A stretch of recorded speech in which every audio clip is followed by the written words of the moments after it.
I'm Janine from Purple Room Yoga, and today I'm going to go over Blossoming Lotus pose. Now, this is a combination of a few other poses that we're going to do first. First one is Malasana. So you're going to stand with your feet about shoulder distance apart, spinning the toes out to the side about 45 degrees. And you're going to squat down, bringing the hands together in front of the heart and pressing the knees open. You want to feel the arches of the feet lifting, feel the glutes working as you press those thighs open. And then you're going to stay here for a few moments, maybe shifting a little bit side to side if that feels okay on your knees. And you can feel your heels on the floor. And if they don't come to the floor, you can sit on a block. That might be a little bit more support on your hips. Or you can roll up a towel and place them under your heels for some support. So after Malasana, you're going to come into Baddha Konasana, bound angle, grabbing the front of the shins. You can just sit up tall, maybe sitting on a block or a towel, and then tip forward with a nice flat back. You can stay with your flat back, maybe reach the arms forward or melt forward over the legs.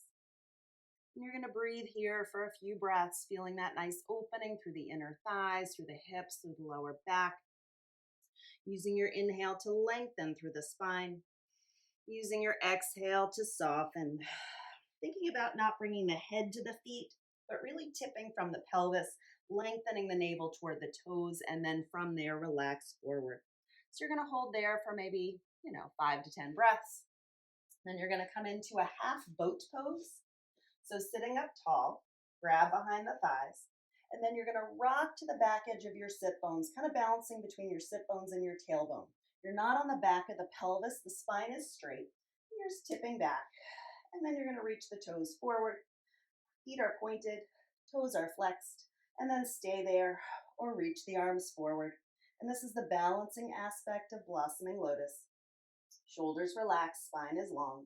And you can hold here a few breaths and then relax, and then do it again. Try to squeeze the knees together, lifting up tall. And then finally, for Blossoming Lotus, you're going to have that same tipped back position, so you're resting on the back of the pelvis.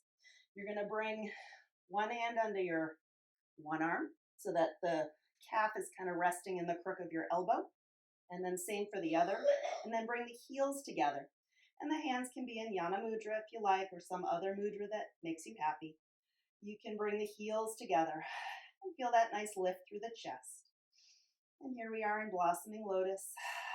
Feel the collarbones widening, shoulders down. Try to press the heels together. And that's Blossoming Lotus. Thanks for watching.